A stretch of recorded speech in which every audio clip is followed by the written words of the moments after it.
Sairam students, welcome once again to yet another lecture of English grammar. Today we are going to continue with models. Okay. In the earlier lecture, we learned about what are models.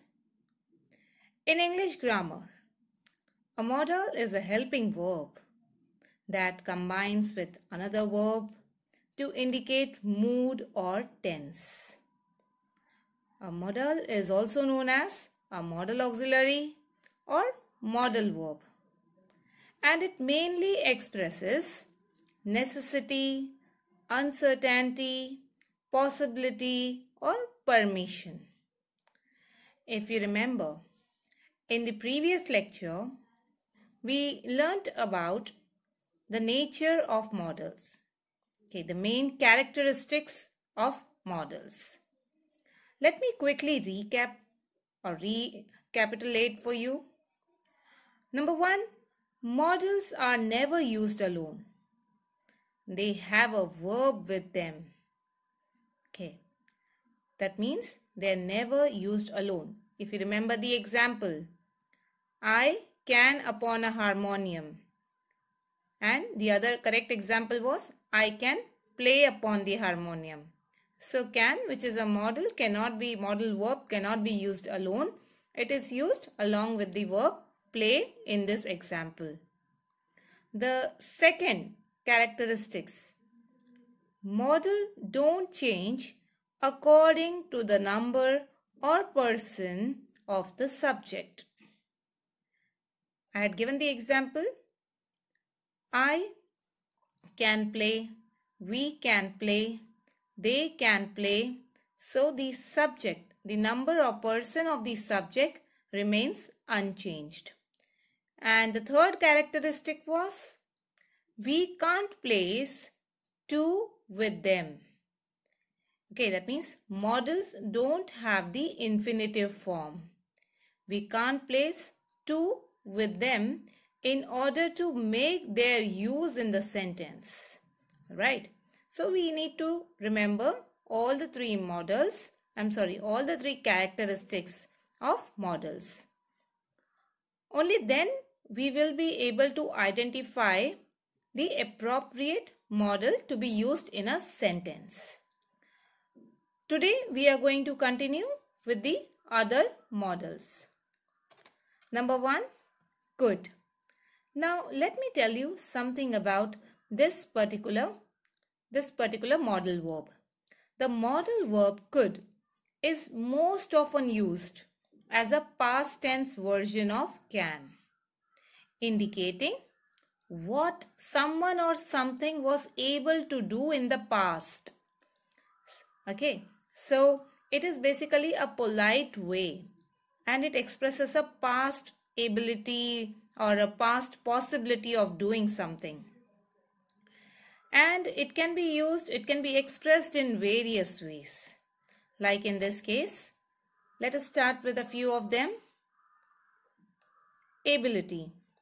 Ability to do something in the past. Jim could run fast when he was young. I could play tennis when I was a kid. Similarly, suggestion can be given using could. You could try exercising more. We could take a taxi. A request, a polite request can be made using could. Could I please have the check? Could you please give me a hand? Also, a permission, a polite permission can be taken in a polite manner by using the modal verb could. Could I take the exam tomorrow? Could I take Friday off? And last but not the least, again it expresses a possibility that happened in the past.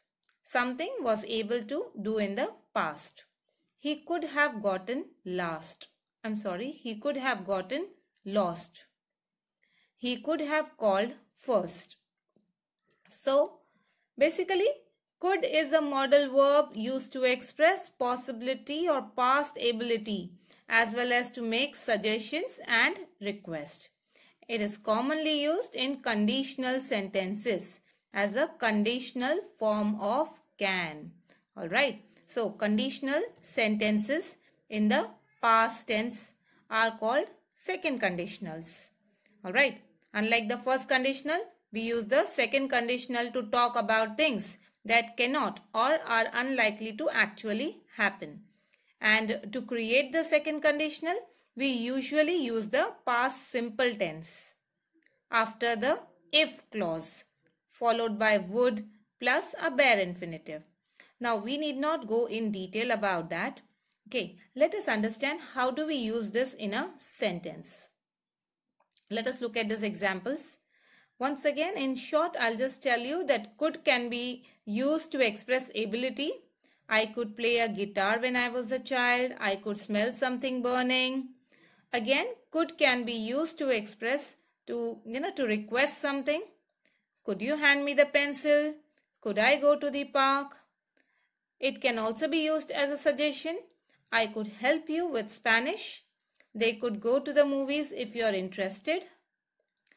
And last but not the least, conditional of can. It can be used as a conditional sentence. I could visit many places if I had more money. Okay. So it is also used conditional of can. Then there is possibility. A lot of crime could be prevented. You could have called first. Permission. Could I borrow your notebook? Could I speak to Mary? So, in this way, could can be expressed in various ways. As a possibility, as a permission, as a request, and also conditional of can.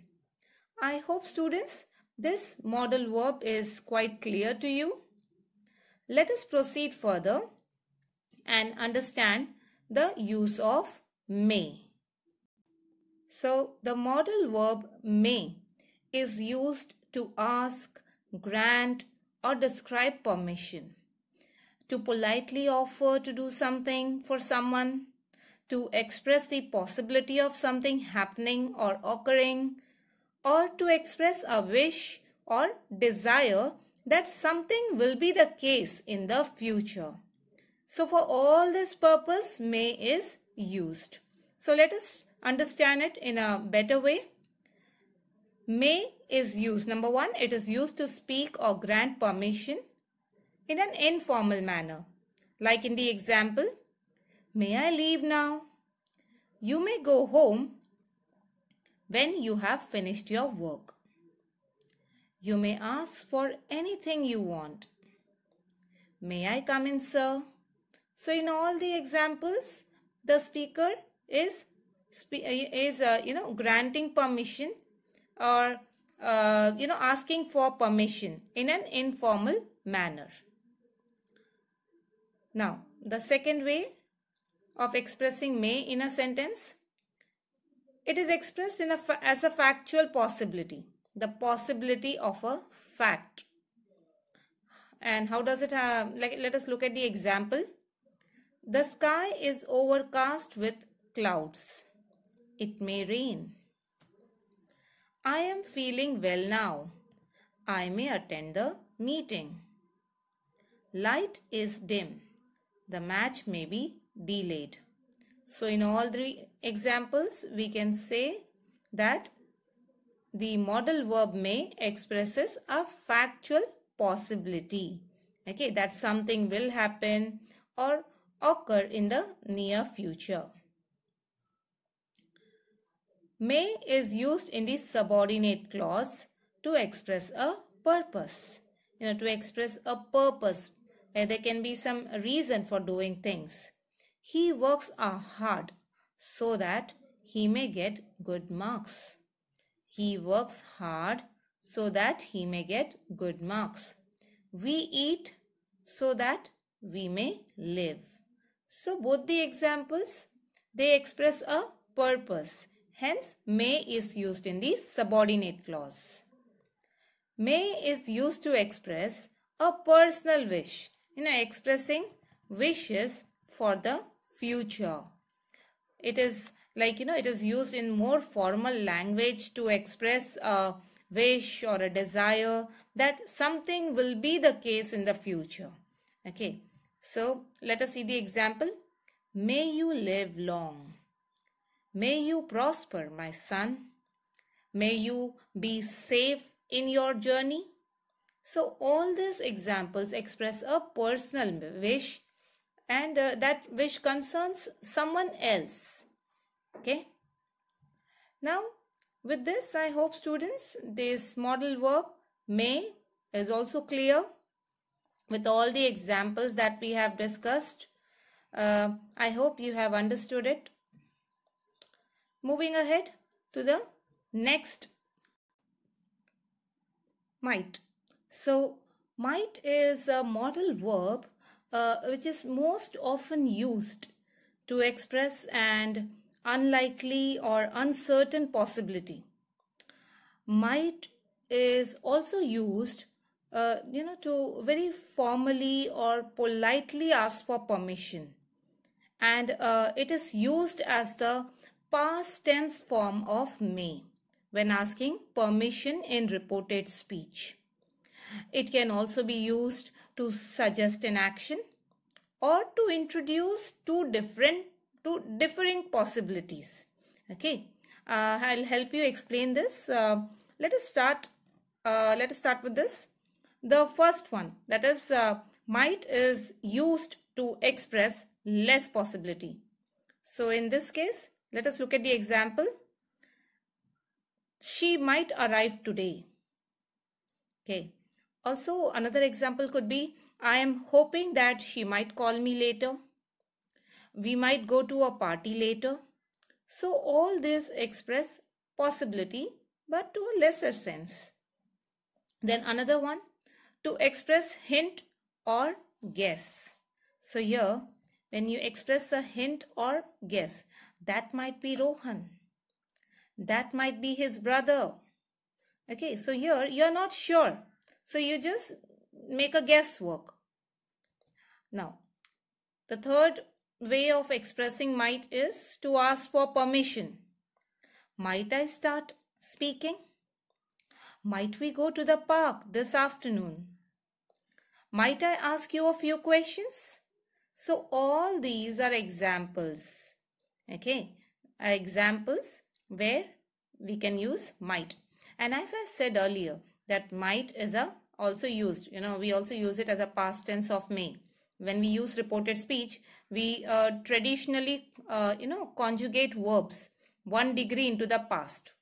When may has been used especially to ask for permission in a sentence that is now being reported, we use might in its place.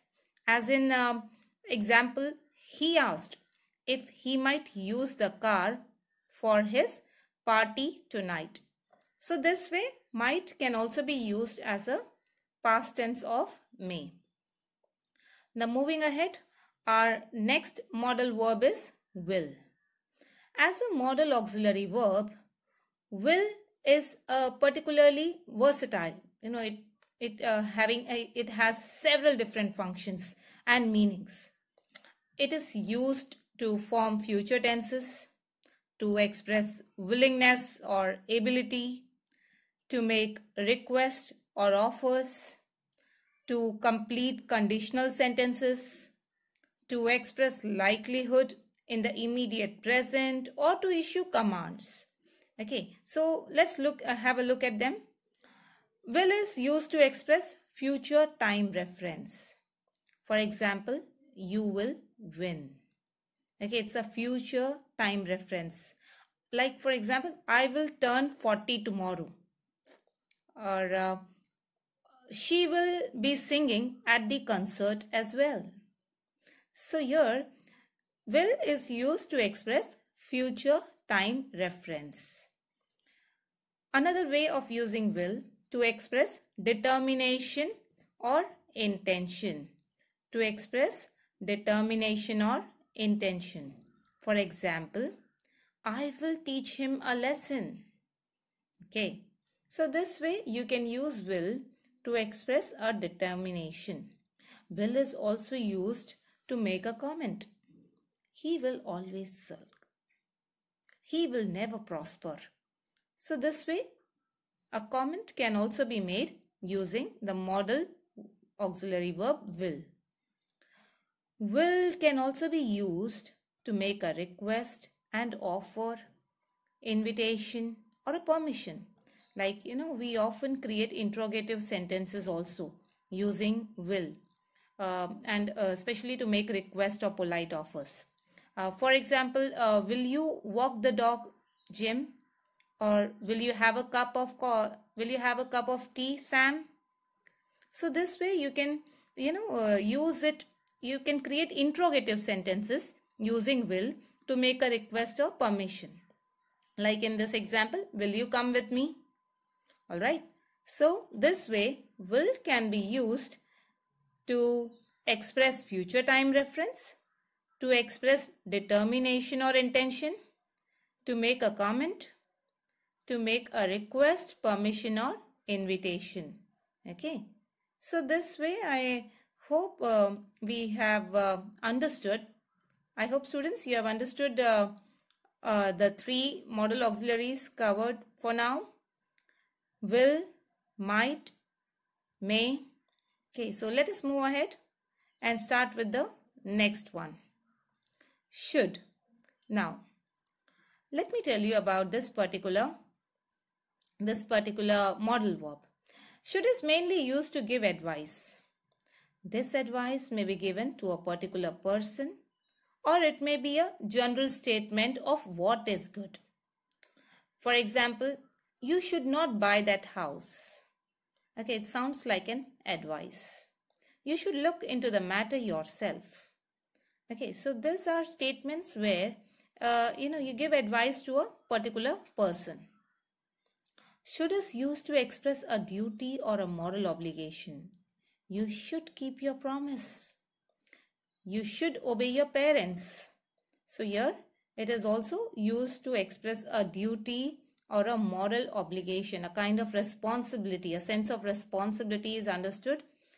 Okay, understood from sentences where we use should. Should is used in written instructions to express a polite command. Okay, it is also used in written instructions so that you can express a polite command. A command is given but in a polite way. So it can be instruction. It can also be instructions. Candidates should write on either side of the page. Okay, so it's a polite command. Should is used to express a probable condition. Okay, there's a probable condition placed. Should he work hard, he will pass. Okay, so something will take place only if the condition is fulfilled. Should they play well, they will win. Alright, so should is used to express a probable condition. With this, let's start with the exercise. This is a gap filling exercise where you need to fill in the appropriate modal verbs. So let's get started. Number 1. A person with a fragile ego dash take anything you say personally. A person with a fragile ego would take anything you say personally. Number 2. Cross-border terrorism dash increase if there is no check now. Cross-border terrorism will increase if there is no check now. I hope the terrorists dash realize their moral obligation. I hope the terrorist would realize their moral obligation. You dash practice for longer hours as it will make your voice grow stronger. You must practice for longer hours as it will make your voice grow stronger. Dash I go for a picnic with my friends? Can I go for a picnic with my friends?